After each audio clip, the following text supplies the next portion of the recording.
This is Women Who Build Empires, a podcast celebrating women entrepreneurs and thought leaders who are turning the tables on outdated old school belief systems and building business empires that align with who they are, how they work, and how they are leaving a lasting legacy. And I'm your host, Emmy Kirshner, serial entrepreneur, investor, and business consultant for ambitious women entrepreneurs who are boldly taking their business to the next level. In each episode, you're going to get to know the women who are unafraid to put it all on the line as they share the stories of how both success and failure have helped them become incredible CEOs. When I was introduced to Heather Wickman, our guest today, I was more than a little bit intrigued. I'm always interested when I see entrepreneurs who have completely different business models than anything I've seen or experienced before and how they're innovating. And Heather has completely done that in an extremely successful way.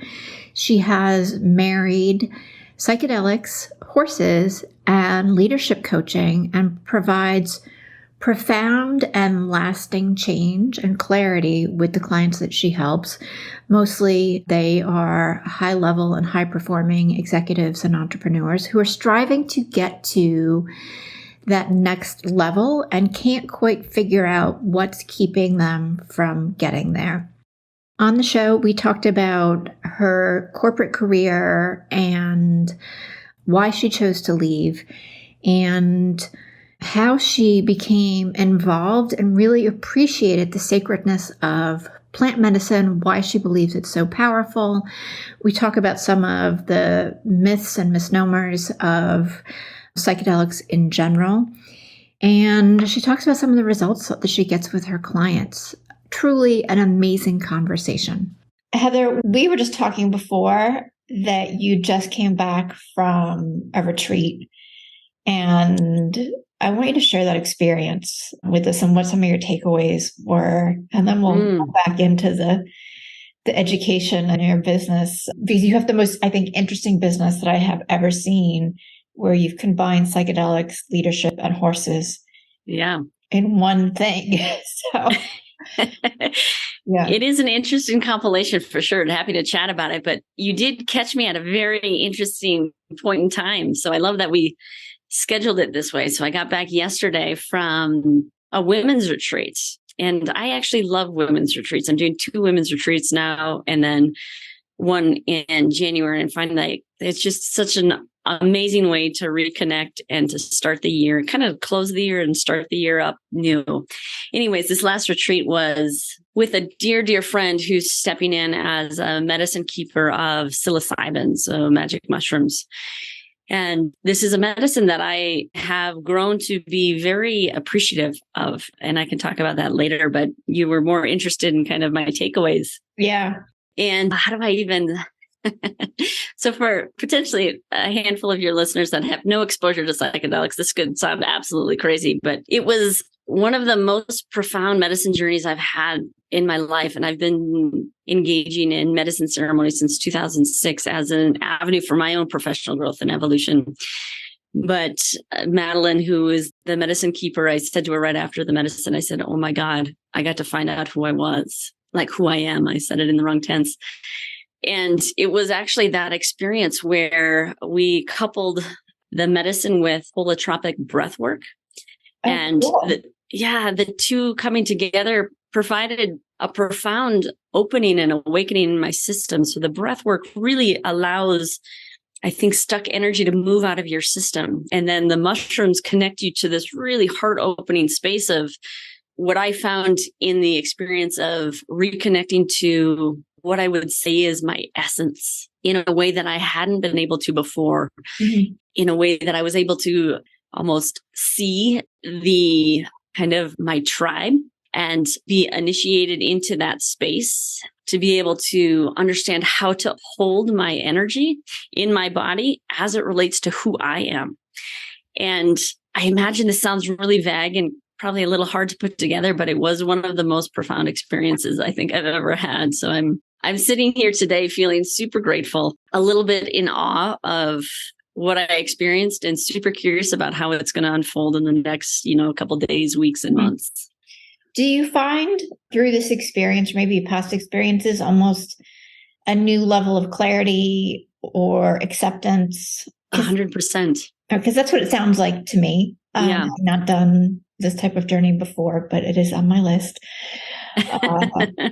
And I know my son has had several experiences, and he really attributes his current success and journey that he's been on the last 18 months to doing some of these types of journeying and experiences. Also, 100%. it's just like you get to a deeper level of yourself than you can get. Mm-hmm.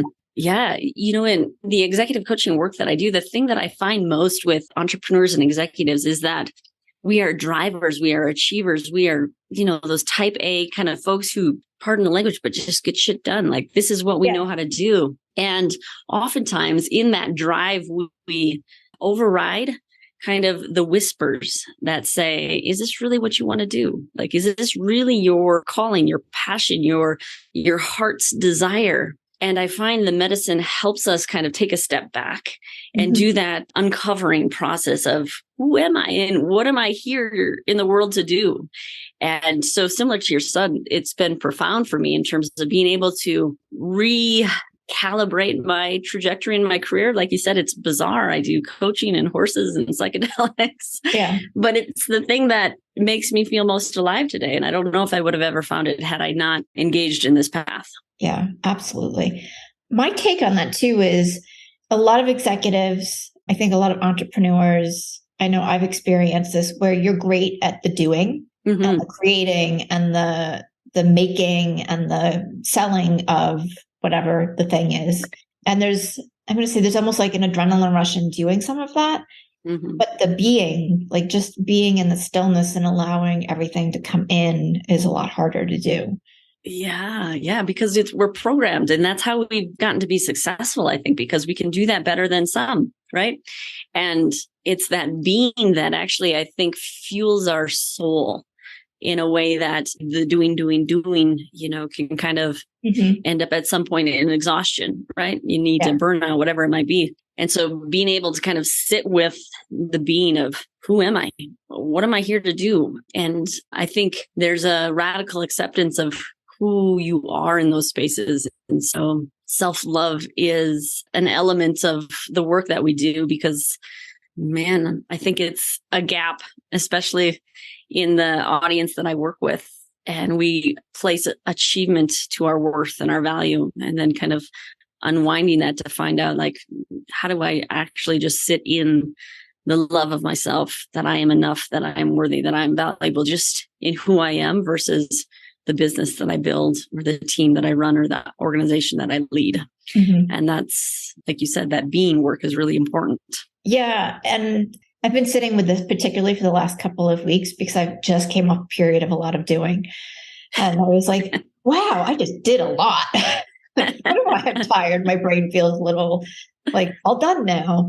Yeah. And I'm looking at what will I do and how will I be to replenish the energy, particularly right now. Like, we're recording this at the end of 2022. And for me, this is my hibernation period where I really, other than doing some social parties, I really don't want to go out and engage in anything. So, and it's like clockwork because it usually hits about like right before Thanksgiving. And then by January 15th, I'm like, all right, let's go talk to some people. Yeah, I resonate. Like my kind of my detailed planning for next year, et cetera. And what I've been thinking about as I kind of was like mental list, wow, like that was a lot of what space can I create of like emptiness to allow the next couple of things come in, and so that I can be in action again and that flow, so that it's not necessarily even, but you're filling yourself up at the same time. Or not at the same time, but at different times when you're putting things out and creating things too. Yeah. And I love that you have that practice, that you know that this is the season of your hibernation, right? The season that you need to kind of go within and recollect and get your energy back and some self-care so that you can come back out, early in the next year with a refreshed focus. I love that. Not many have that practice. Thank you. Well, after, falling on my face multiple years in a row, I finally was like, oh, don't do that. Yeah, I gotta do something different. Yeah. And that's been my practice now for several years. So it's, yeah. Love it. And nobody's like missing anything either. So it's Yeah. all good. Mm-hmm. Let's dive into psychedelics a little bit, and then we can wrap into your business. Because there's been a lot more, I'm going to say, hype and attention paid to psychedelics in different forms. Can you just share with everybody what they are, how they're helping, why people are coming back to this now, and clear up any myths that are out there? Yeah. So just to ensure I don't take up an hour of your time just on this topic, I have a book called The Evolved Executive. I'm sure we can link to it. There's a chapter in it that has all of this as well. So it'll tell you all the details of psychedelics, the history of it, and kind of how we're using it today in the context that I use it, in terms of kind of the intersection of kind of personal transformation, leadership development, and organizational growth. So I would say I am the perfect skeptic. So I grew up in a mindset of, drugs are bad. I had some early teachers in my life where I was able to learn that lesson really clearly. And so didn't play with what we call drugs at all in my life until, and I don't actually think of them as drugs. I do think of them in a much different way, but I was working with an executive coach and she was like, oh my gosh, you're my ayahuasca girl. And I had no idea what ayahuasca was at the time. And so I had to do a bunch of Google research to find out what psychedelics really are and how they help people. So from a scientific perspective, I would say that broadly, psychedelics do an incredible thing for us to be able to tap into a deeper level of knowing or knowledge that resides within us. And we have this default mode network in our mind. It's kind of the monkey mind, that chatter that happens, that's constantly going in our minds. Well, psychedelics oftentimes slow that down and quiet that down in a really significant way so that you can tap into kind of your intuition, your deeper knowing, as well as kind of all of the energy around you, the energy of the earth, the energy of the elements, all of these things. And so from just that scientific perspective, it's a way for us to access different levels of knowing. And we're finding in the research that is being done that it's being used in so many different contexts. Mm-hmm. So psilocybin, for example, is proving to be an incredible treatment for treat resistant depression. So treatment resistant depression and all those kind of things. There's different medicines for opioid addictions, depression, anxiety, all of this kind of stuff, which I am so grateful for. And on the flip side, we're also seeing psychedelics are used for this generative aspect. So like you said, inspired clarity that we can't find in kind of everyday day-to-day living, and even through kind of meditation, greater levels of focus, brand new ideas, reconnection to purpose, all of these things that folks tend to come to me for in terms of coaching. Like they're in big career transitions, they're questioning their purpose and have done things in the past. They've done self-help, maybe they've done other coaching. They're like, I need something different. And so psychedelics do provide a different option, and I call them peak experiences. So it's an experience that you can't really get in your day-to-day environment, in your day-to-day life, but will absolutely provide you something that, in my experience, serves you to evolve to the next level. And so let me just pause there to see what questions that might have come up for you. I don't have any right this second, other than it sounds like you can use different psychedelics to achieve different effects, just to kind of clarify that. Yeah. I think there are folks who tend to move into different directions for different things. In my experience, and again, there's a bunch of resources that I can share with folks, but ayahuasca, which is a plant medicine native to the Amazon rainforest, is one of the most powerful. I mean, there are a few others that are more powerful, but that is one that really kind of will shake you to find a new perspective, a new paradigm. I always say it's kind of like there are some medicines that'll take your hand and kind of walk with you. And ayahuasca is one of those that takes you by the neck and says, all right, we're going on a journey. Not in a scary way, but it's much more forceful. Yeah. It's a strict grandmother that's like, buckle up. We're going to take care of this issue. Where mushroom psilocybin is a much gentler approach. Again, they take your hand, but it's a heart opening experience where, man, you experience yourself, you experience love in a whole different way. And in that space, I tend to work a little bit better. And then there's, Wachuma, which is San Pedro is a cactus that has kind of a beautiful blend between the two. And so oftentimes with our clients, we try to understand really what is it that they're wanting to accomplish? What's their one big thing that they want to achieve or move through? And then that helps us discern what medicine maybe to practice with. Cool. And also, like the history of these different medicines, humans have been using them for thousands of years. Thousands and thousands of years. Yeah. And these are not new practices, which is kind of the interesting thing. In the 60s, they got a really bad rap in terms of the war on drugs.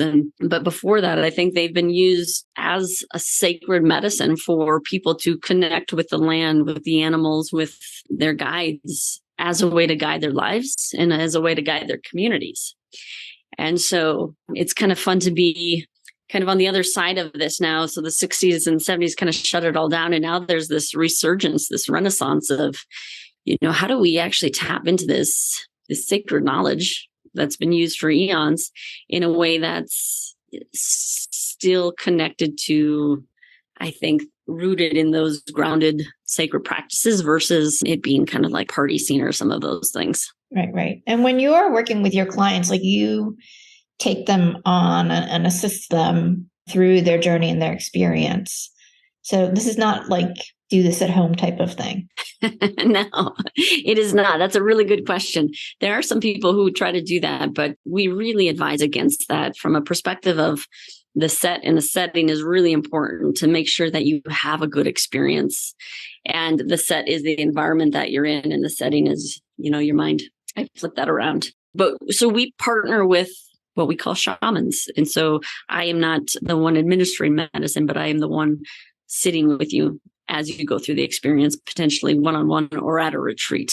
And so we ensure that you're in a very safe place and that you are prepared in the way that you need to prepare to kind of go into those experiences, and by no means doing them by yourself. Okay, cool. Very cool. Yeah. So let's circle into your business.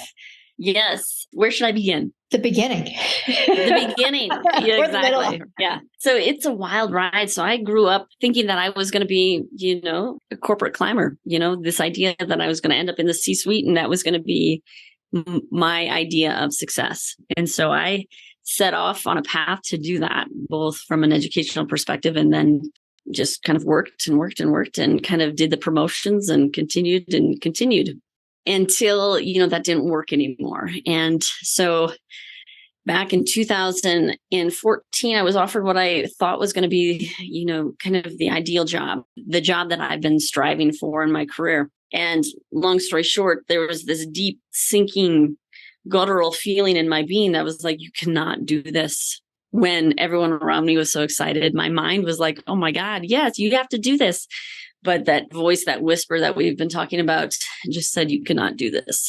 And somehow I found the courage, I'm not even sure how, in that moment to trust my intuition, trust my gut, and ended up resigning from my corporate role. My husband, it was kind of a domino effect. He then resigned from his corporate role. We ended up selling everything. We lived in Denver at the time and taking 3 months, and we lived abroad. We went to Thailand and went all over to really figure out who we are. And that is where Untethered was founded, in that space of being and reconnecting to who we are. And that's also the time in which we found plant medicine as a way to help us kind of continue, upgrade, and evolve in our development.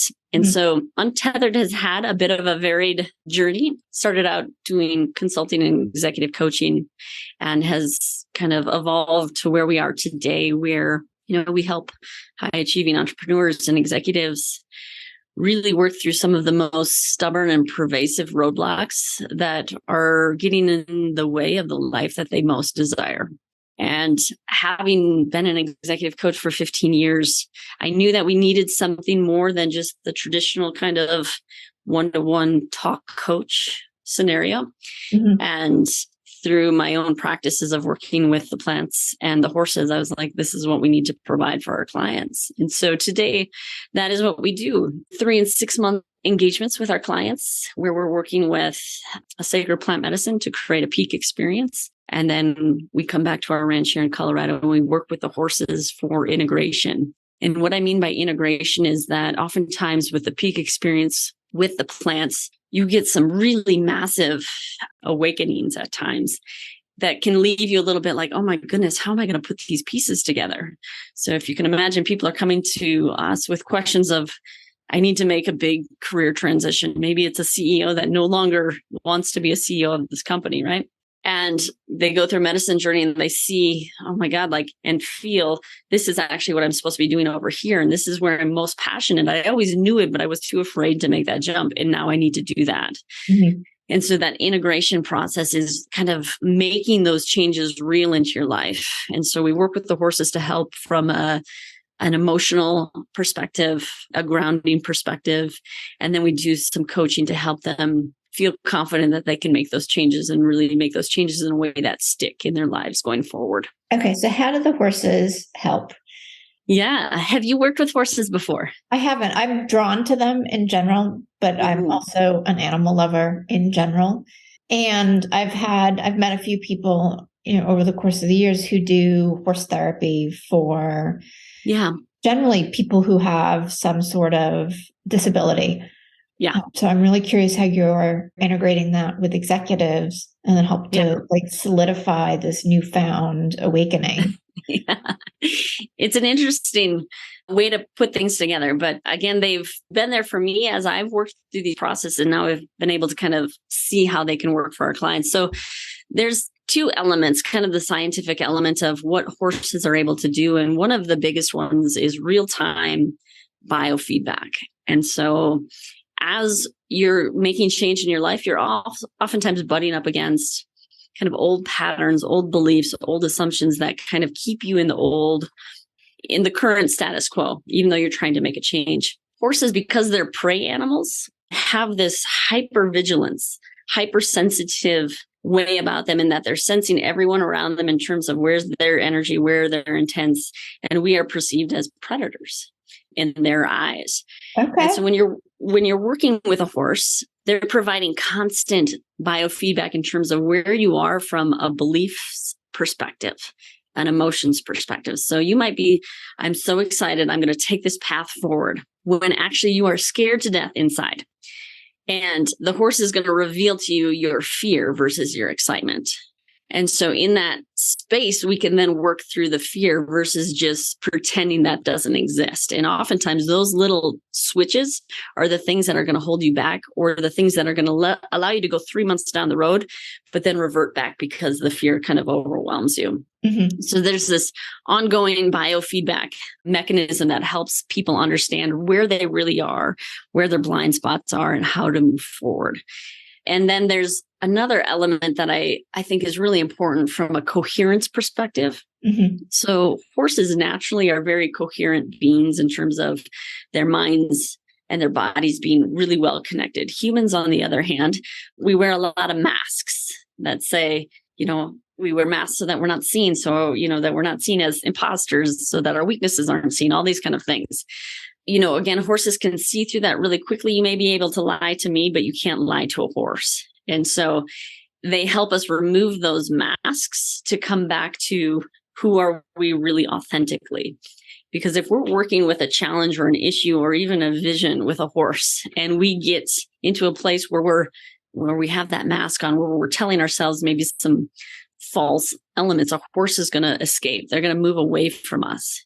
And so then we can kind of understand, like, okay, we need to unpack this a little bit more because there's something more under the surface. And once that individual gets back into coherence, where they're in alignment with what they believe and what they're saying, the horse will re-engage with us.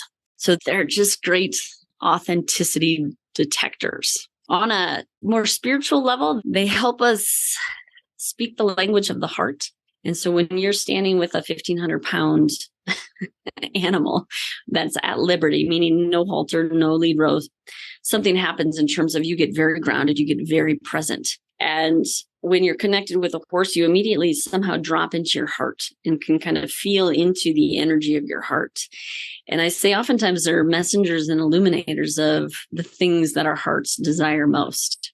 And so being in those environments with horses, especially after a peak experience, we can really tap into what is my heart's desire. I mean, we've got such a short time here on earth, and I think the things that we do every day really, really matter. And so being able to really connect with that heart space and continue to live there is a great gift that horses provide. And they're also incredible adversaries, I would say. And that horses will naturally, if you've ever ridden horses or anyone that's listening, you know that they will poke you. They will poke your edges and they will push your boundaries in ways that, if you're open to it, really allow you to see your blind spots and your growth edges. So I'll stop there, but horses do have this incredible way about them in terms of, if you're open to working with them as peers, as a teacher, they have a lot to give us. Yeah, my interaction with horses have been fairly limited. I find them very calming. So, yeah. And still, I'm going to say in awe, because they're so big and I'm tiny. So, like, that contrast is really cool. And they have poked at me a couple of times when I've been riding. It's like, oh, you think you want to go that way? Let me tell you something. Yeah, exactly. Yeah. So they're incredible partners. Yeah. I think they have so much to give for those of us who want to take the time to kind of open the awareness and have that experience. Yeah, absolutely. And it is a little bit different, because I think we're used to this idea of we control horses and, we ride horses and we tell them what to do, whether it's jumping, dressage, all these kind of things. And this is, like you said, a much different way of interacting with a horse in terms of dropping into their energy and being open to what they might have to teach us. Yeah. And I've done trail rides. So anybody who is an expert rider, you may completely disagree, but my feeling intuitively is that they're partnering with us, even when we're riding. Like, there's 100% really excelled. There's that human horse connection that you become one. And my very limited trail ride experience, at least, has been super cool. Yeah. It's incredible. Once I'm a little more settled here in Charlotte, hopefully I'll have the opportunity to play with some more horses in the area. Yeah. And you're welcome to come to Colorado anytime you'd like. I would love that. So you quit your job. You have this experience. You travel for 3 months. You come back. And was there ever any question that you should get another corporate job?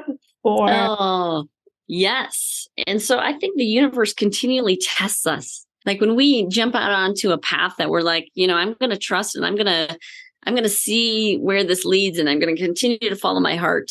I think this is my perspective, but I think the universe tests us to see, like, are you really committed to that? Because there have been several opportunities where I've been, offered a different corporate job here and there. And it's been at different times a really dicey conversation, because at the end of the day, when you think about it, the perceived security and safety of the constant paycheck, of the 9 to 5, the predictability, the routine, there is something about that feels safe, that feels comforting, that feels like, okay, I can do that.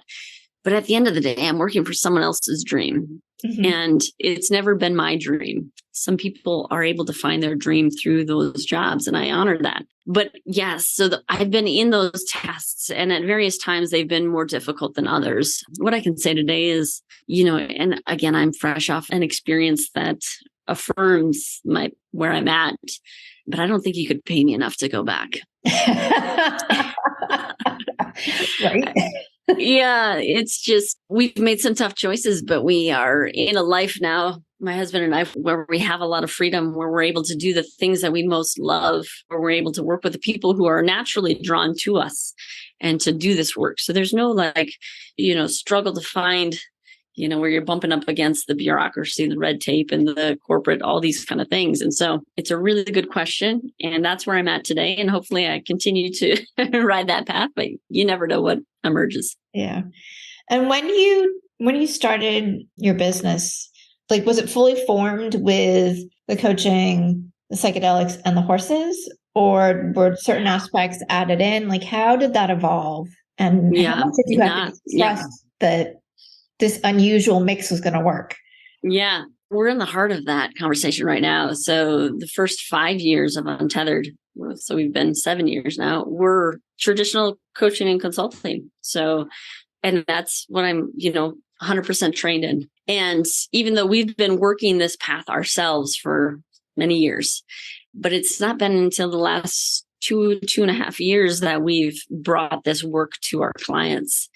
And to be really honest, it's really in the last year where I've spoken to others more publicly about it, because we talked about it before we jumped on here. There are some people that are like, this isn't cool. Like, this work is not good work to be doing. And I was quite fearful and cautious about what would happen to my reputation, to my practice, when word got out that Heather is now, doing executive coaching, but she's also working with plant medicine and horses.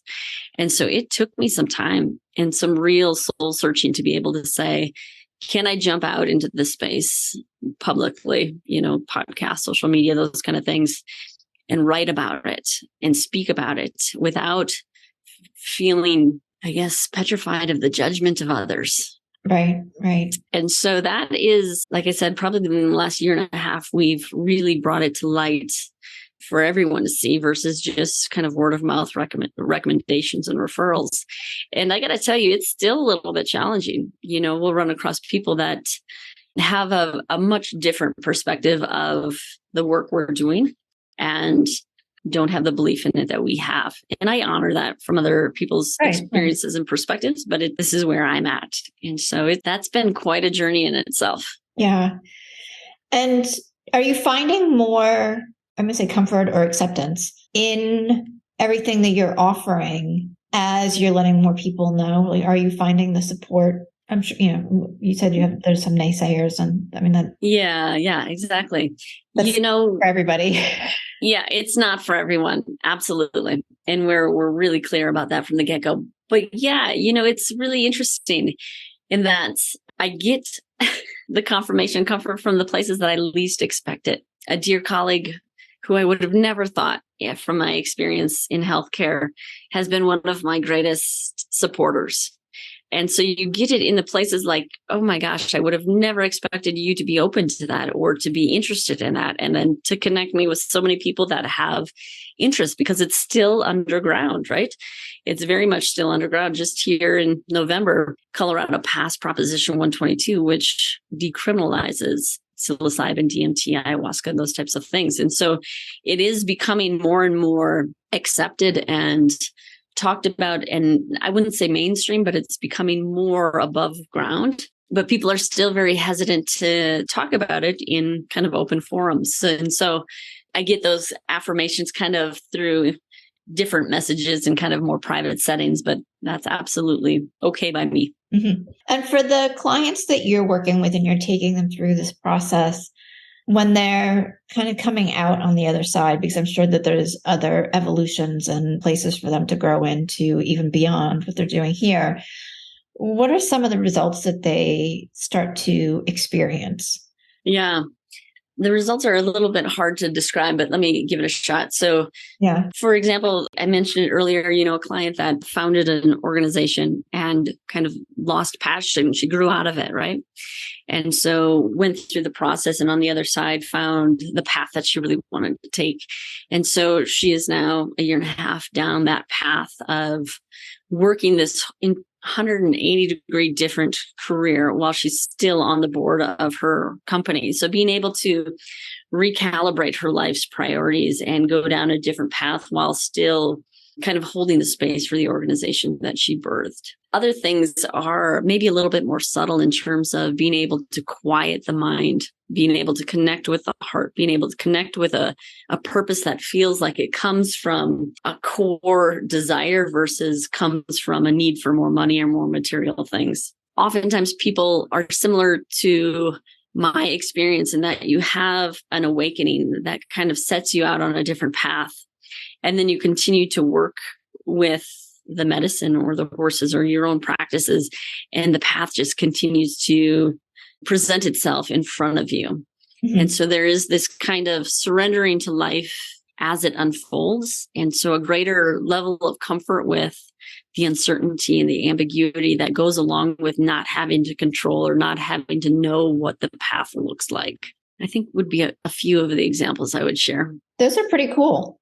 I mean, they're not as like quantifiable as like, I increased revenue by X%. Yeah. But having a quiet head is huge. Oh, yeah. And being in a place of acceptance so that you are just allowing the next thing to come in. And even if it seems really strange, you're comfortable and sure in taking that ball and running with it. Right. Like, that's powerful. It is powerful. I think the intuition element is probably one that almost everyone speaks to. Like, they have greater access to their own intuition, their own knowing of like, is this really the path that I want to go down, or is this the path? Because you've met, I'm sure, clients that are like, waffling back and forth and write the pros and cons and can never come to a decision. It can be paralyzing. And somehow on this path, on these journeys, you do find a way to connect to your inner knowing in a way that lasts, that you can continue to lean upon it to help you make those decisions in times of, big transition. Mm-hmm. As more leaders have these experiences, whether with you or with somebody else, how do you see that changing the face of business? That's like the best question ever. And it's probably the one that I'm most curious about. So I'm a social science researcher by training. I've got a, crazy PhD. And this is the research that I want to continue to do, as leaders and entrepreneurs, to do the work and understand that they are the greatest catalyst for change in their organization. What happens to those organizations? My hope and my hypothesis is that as we go through these experiences, you can't help but connect to this idea of we are all connected, and in ways that we can't describe, but you can feel. And when you have that feeling, you can't like unknow it. It's kind of a strange way to say it, but you can't go back to normal in terms of, I'm just going to lay off 30% of my workforce and hope for the best, because we are all connected in some way, shape, or form. And so I am really curious to see how this shapes and reshapes how we make business decisions, how we structure, tough times. Like, how do we move through tough times together? Is it layoffs? Is it those kind of things? Or do we find creative ways for us to kind of design things differently? And there is this hope in that we can make the transition from kind of a fear-based model of running organizations to one that my language is more based on love. And so how do we move away from command and control and coercion and manipulation in order to get things done to a way of being that's more about cooperation, participation, co-creation? And we see a lot of that happening already in organizations. And there's some case studies in the book if people want to take a look. But those are the things that I hypothesize will continue to shift as more and more leaders get experiences of this oneness, get experiences of what does it mean to be sitting in the seat of self-love for myself, which means that I can express love greater to others as well. So I don't know, but that is my hypothesis and that's my hope. And that's what I will continue to track. Well, I agree with your hypothesis.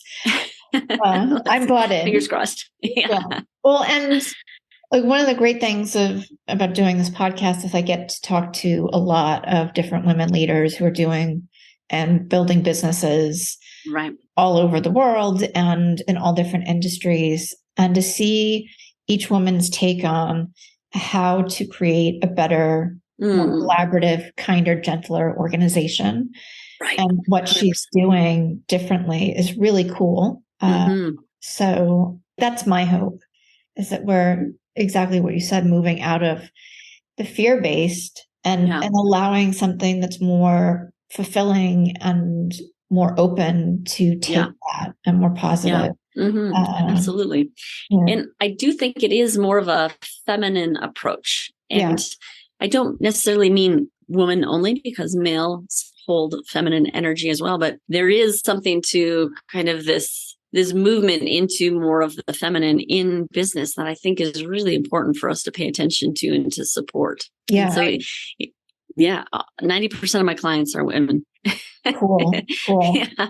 Well, and I feel like for the last 2000 plus years, we've been woefully out of whack in a very overly male energy, fear-based cultures, all the cultures, and being driven by that. So we're now seeing things swing into a different direction, and where absolutely the pendulum will land is yet to be seen, but it feels when everything feels very divisive at times, that's what brings me back into center, is that things are changing and shifting. Yeah. And women are stepping up, and that's really cool. Yeah. So you and me both. Yeah. It's our time to step up, right? Yeah. Moving from corporate into this incredible business, what's been one of the biggest changes you've had to grow into or shift as far as your leadership? The thing that feels most true is it falls in this purpose vision space. And so when I was in my corporate career, vision and purpose was oftentimes handed to me. Mm-hmm. And we're asked as employees to find ways to connect to the organization's purpose. And many times we can do that, and sometimes it's a stretch.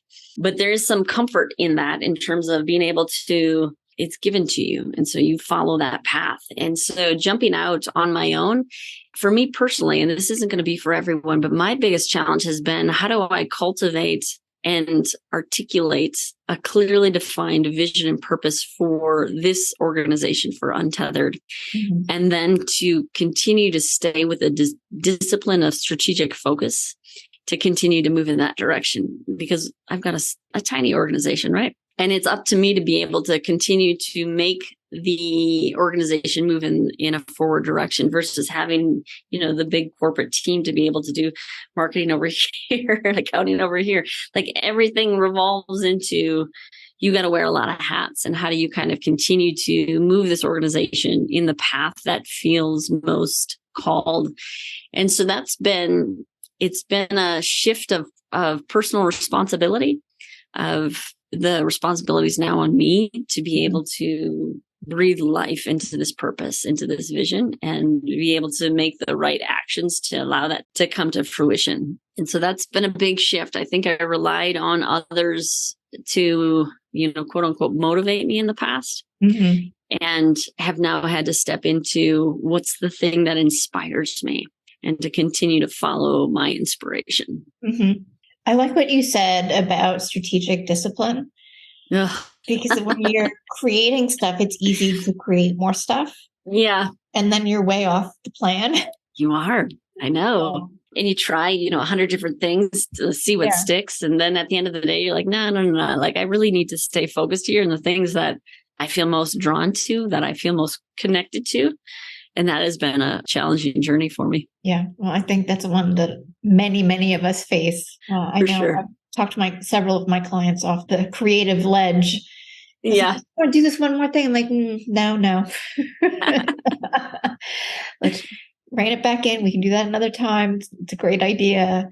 Exactly. And I love what you said about really staying true to your purpose, mm-hmm. using that to drive you, because that will, for me at least, help anybody move through challenges. Yeah. Like, if it's just easier to kind of put things, I just lost my train of thought. It's easier when you're really connected to your purpose to move through those challenges and just stay focused on that one thing instead of letting all the other stuff distract you as well. Mm-hmm. Yeah, absolutely. As an example of that, when I first started Untitled, I think I had, 9 different lines of work, from leadership to cultural initiatives to 360s to talent reviews to all these things. And I was just like, having to rein it all in. Yeah. Simplifying is good. It is. Exactly. Yes. Yeah. Heather, where can everybody get The Evolved Executive? Absolutely. So you can find it on Amazon, as well as, I'm sure, many other bookstores as well. And there's an audio, there's a hard copy, there's a paperback. And so there's many different versions. And it's a book that I absolutely love. And so I do check it out. I'd be curious to hear what folks think. Awesome. And where can everybody connect with you? You can find me online at beuntethered.co. I'm also on LinkedIn under Heather Hansen Wickman, as well as Instagram at Heather Wickman, PhD. Cool. I don't think I connected with you on Instagram. Well, we'll have to do that. Yeah. Heather, thank you so much. This has been so informative, but you just have an amazing energy. So I'm really just basking in that while we're talking. Lovely to be here. Thanks for having me. It's my hope that you find at least one nugget of value in each episode of Women Who Build Empires. And if that's true, please follow and share Women Who Build Empires with your friends and leave a review on Apple Podcast. Your support is what will help this podcast be found by more women just like you.